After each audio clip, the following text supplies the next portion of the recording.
Let's take a look at one of these proportion problems. This one states, Diana had a large stack of playing cards.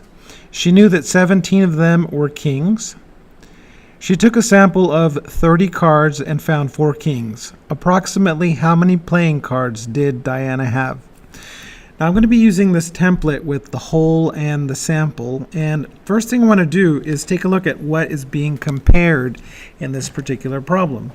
It looks like Diana is looking at kings versus total cards. So I'm going to label over here, these are the number of kings in the whole deck of cards, and these are the number of kings in the sample. These are the total cards in the whole deck, and these are the total cards in the sample. Now let's go back and get some numbers.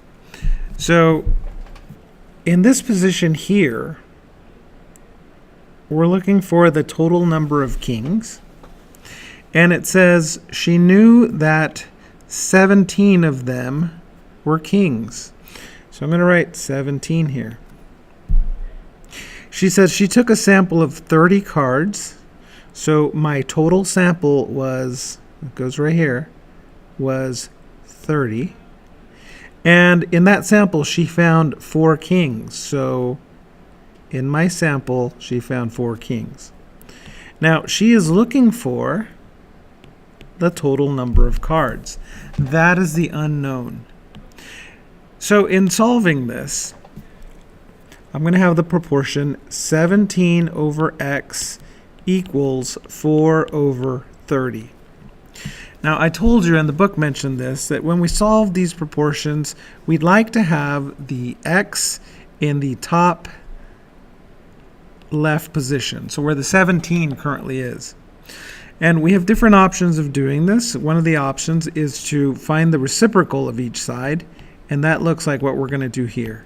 So instead of 17 over x, we're going to have x over 17, and instead of 4 over 30, we're going to have 30 over 4. So this is the proportion that I'm going to solve. Now, the way they have taught us to solve this is to look at this number here. We're going to multiply both sides by the number that is under the variable. So in this case, it's 17. And what's nice is that this is going to divide out, and I'm going to be left with x equals 30 times 17 over 4. This is the problem I want to solve. So I'm going to do that part on my calculator. I'm going to take 30 times 17, and I'm going to divide by 4. And it looks like I get x is equal to 127.5. Now, you have to remember what we're talking about here. We're talking about cards, so I can have 127.5. So I'm going to round to the nearest whole. So in this case, I'm going to have 128 total cards in the deck.